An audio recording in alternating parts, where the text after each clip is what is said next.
I want to warn you that if you are chasing a shredded look, you will actually be getting fatter. But there is actually a right way to do this, and one that fits in a crazy schedule, and even better, will actually get you the results that you want. By the end of this video, you're gonna have the exact blueprint for how to do it. But not just for a moment, actually for a lifetime. With social media flooded with just ridiculous physique, we're constantly shown what is aesthetic or what looks the best. But chasing that shredded look will actually cause you to find shortcuts, ultimately causing damage to you in the long run. It will absolutely wreak havoc on your metabolism, ultimately damaging your health, will actually ruin the chance that you have of achieving the aesthetic that you're looking for. One cautionary tale is the story of the YouTuber Marion. But I do think that shredding down all these times, taking my body to such a level that is really unhealthy, that is not good for me, may have impacted me like forever, my hormones. So you want that shredded look, right? I mean, who doesn't? And it would seem the fastest way to actually get there is by slashing your calories and jumping on a treadmill, right? The whole idea of eat less and move more. It is a fitness orb and it has completely changed my life. But that's actually the worst thing that you could possibly do. Now, most would say that lifting weights is gonna prevent this, but even if you are lifting weights, this could still happen to you, as it actually did for me.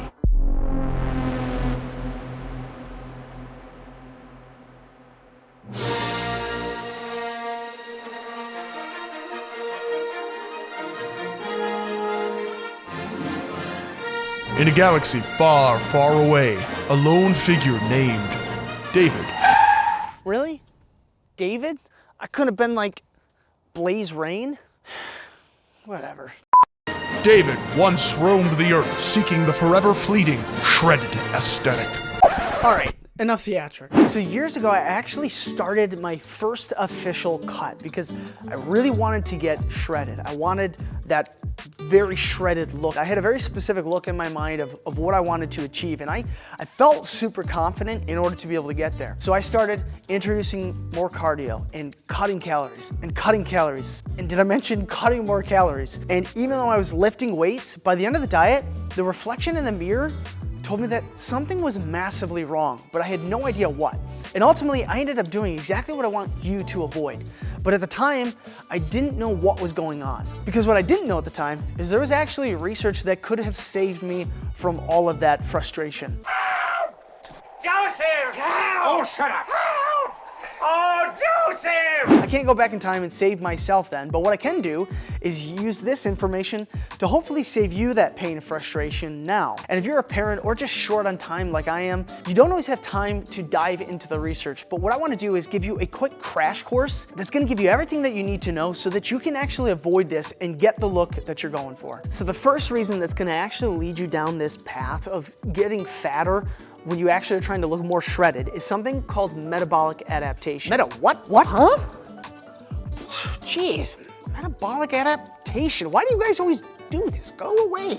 So metabolic adaptation is essentially just your body's ability to actually change how efficient or inefficient your metabolism is. And I mean, ultimately this is just a survival mechanism because if we are in a food environment that is scarce, meaning there's not a lot of food around, our bodies have to work to conserve energy, get hyper efficient with the calories that we utilize so that we can live.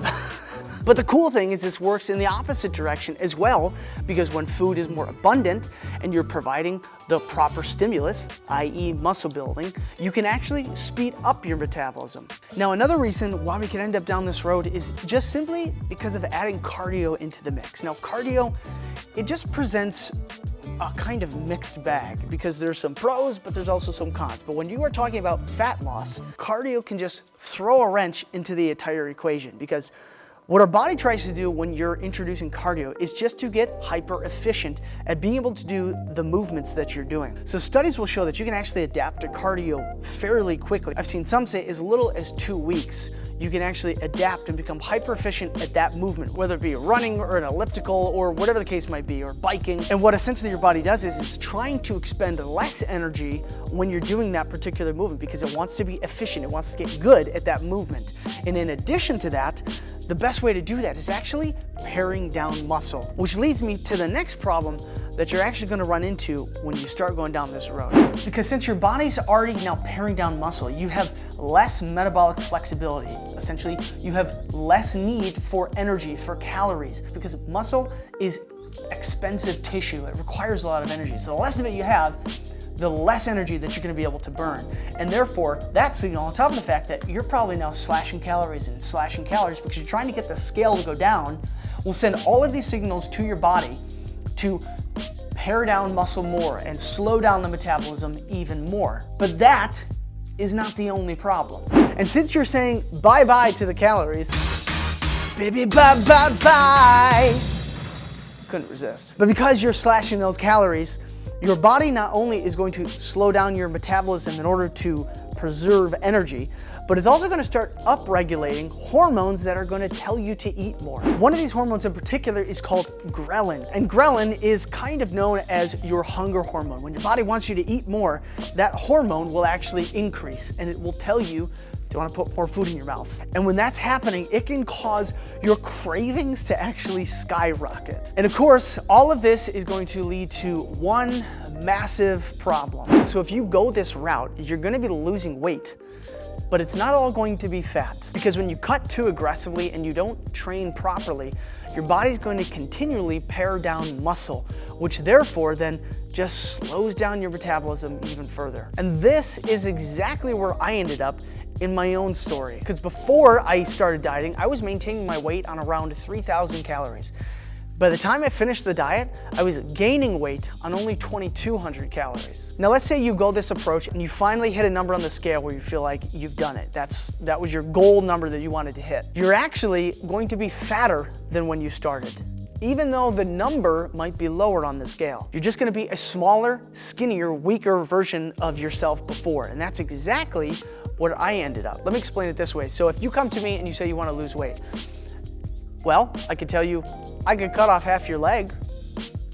You'll lose weight on the scale, but that's not exactly the weight that you're looking to lose, right? And so think of it another way. Body fat percentage is merely a percentage of your fat compared to your overall weight, and that will affect your body composition. So let's say we have a 100-pound man who has 20 pounds of fat. So therefore he is at a body fat percentage of 20%. But now let's look at a 70-pound man, a smaller person, number on the scale, but still with that 20 pounds of fat, you're now looking at someone who has a 28% body fat percentage. If you lose muscle instead of the fat that you're trying to lose, you're actually just going to be a fatter version of yourself than you were before. But there's more that I actually need to help you with because it doesn't stop there. Guess what happens next?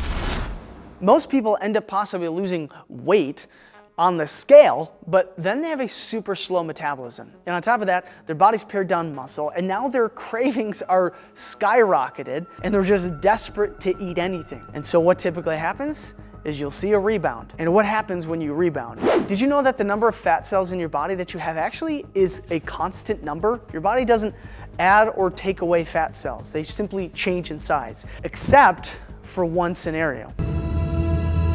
What?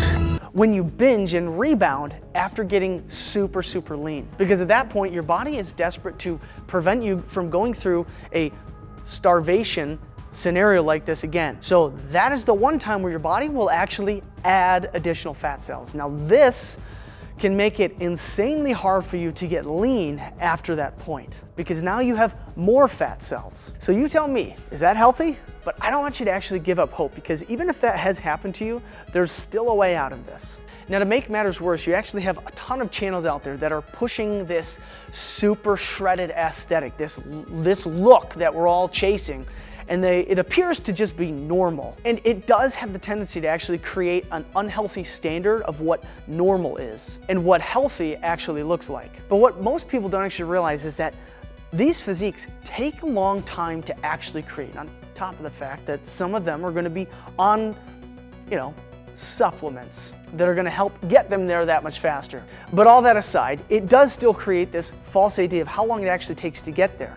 And then it therefore encourages most people to think they can get there really fast, and then they shortcut the process. And what's crazy is a lot of these influencers aren't even living healthy lives or even living optimally. Not too long ago, there was a wave of a ton of influencers on YouTube who were finding they had severely low testosterone levels. and it was massively affecting their life, and it all stemmed back to their level of shreddedness and trying to always look shredded year round. Because like guys, I was in a pretty bad place, and then I tested my testosterone levels. You know, you guys saw that I went to Dubai as well to take some time off, everything, and that was all me in that bad state with very low testosterone levels. Some of you might not realize what a work it takes to get as shredded as I do, all right? Because I have gotten so peeled in the last few years so many times. I've been putting my body through hell. But I do think that shredding down all these times, taking my body to such a level that is really unhealthy, that is not good for me, may have impacted me like forever, my hormones.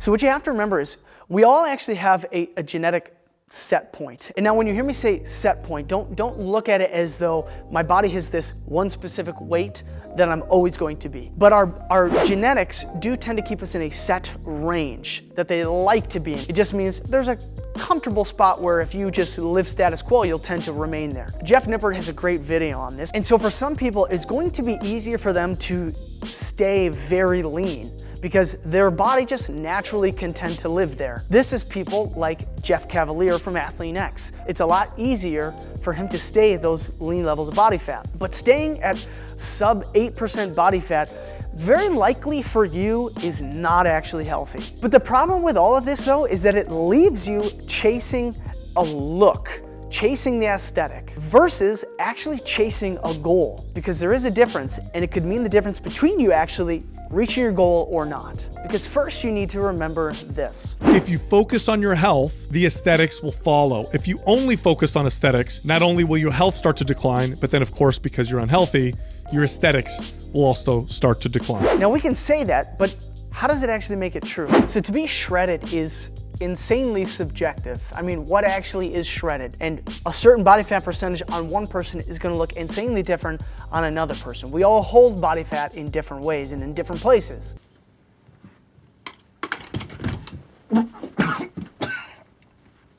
There you go, boys. See how Papa takes care of you? So ultimately, you can chase a look, but you'll never look exactly like whatever physique it is that you're trying to idolize, just simply because we all hold body fat differently. So does that mean you're stuck? No, absolutely not. But what it does mean is that you need an objective goal to actually aim for. But what's objective in fitness? There's one thing that you can do that is super objective, and you can slowly increase it over time, and will ultimately get you the body that you're looking for. You can't argue whether or not you can lift a certain weight. Either you can or you can't. Strength increases over time yield muscle growth, and more muscle will give you the shredded look that you're looking for. But here's the thing, to get there as a natural lifter, there's a reality about being a natural lifter that most people don't realize. You need to be comfortable not being super lean all the time, because as a natural lifter, when you get super lean, your testosterone will naturally drop, therefore making it harder for you to actually increase muscle mass. And when you're trying to actually build muscle, if you're already a healthy body fat percentage or even in the range, we ultimately need a slight caloric surplus, and we need to be fueled effectively to add more muscle. So what this means though is that you've got to be comfortable with not being super shredded all the time, unless you just want to have chronically awful low testosterone levels all the time, which affect every part of your life. So let me show you what I've actually gone through. I have gained and lost weight over the past several years, and all in an attempt to put on muscle. So after I got super lean, I then added quite a bit of weight, and then did a slight diet where I only lost 8 pounds, and then I put on even more weight and got up to my heaviest point. And I looked a little fluffy, or a little softer than I would like. But it was all in the pursuit of adding more muscle. Now you don't need to just blow up, but when you slowly add muscle over time, over years, you're gonna look softer than when you're all shredded and dieted down. But this is the way to actually get that shredded look that you want, because once you get to that point, getting leaner is super easy. And it's the only steps that will create the shredded look, which is essentially muscle and a high metabolism. And when you're doing this, you're essentially reverse dieting, slowly increasing your calories, slowly adding more muscle to your body. And this revs up your metabolism. But this is where we see the biggest problem, and it's not with the fitness industry. It's simply human nature. I mean, we want it now. We want it yesterday. Don't care how I want it now. We don't want to have to wait, and we want whatever we want fast. Because of that, it takes us down the road of shortcutting the only process that works to actually get us there. Because building muscle, the reality of it is it just takes time. It takes years to build a significant amount of muscle. Now, don't get me wrong, you can do a lot in the short term, even in a year, but to see real massive results, it's going to take time. But of course, the classic phrase, anything that's worthwhile takes time. But with that said, what is now the blueprint that I was referring to earlier that's going to actually get you to where you want to be? Here is the fastest way to get there without actually losing your health in the process. Okay, all you got to do is listen to muscle building beats. Eat tons of protein, work out every other day, and get good sleep. Normally this would take plenty of months to get any noticeable results, but if you listen to this for the full hour and meditate and focus on your muscles and have faith, you will see results much sooner than it would normally take. I'm kind of shocked this worked. Done a legs and glute workout last night, listened to this frequency to go to bed, woke up and noticed how my legs and glutes have grown. All right, no. Instead, I want you to focus on setting a strength goal. Just start progressively building muscle and training with weights, slowly adding more reps, more sets, better form. And now this means following an effective program. And if you need one, I do have some free programs that I'll have down in the description below, and there's a ton of them out there. It also means not relying on cardio for strictly fat loss and not slashing your calories, but rather slowly increasing your calories so that you can positively adapt your metabolism. And honestly, it means being patient because this takes time. But here's the question. Do you want this for a moment or do you want it for a lifetime? So the next thing that I want you to do is just eat plenty of protein. The typical recommendation is 1 gram per pound of body weight. If you're hitting that, you're probably doing fine.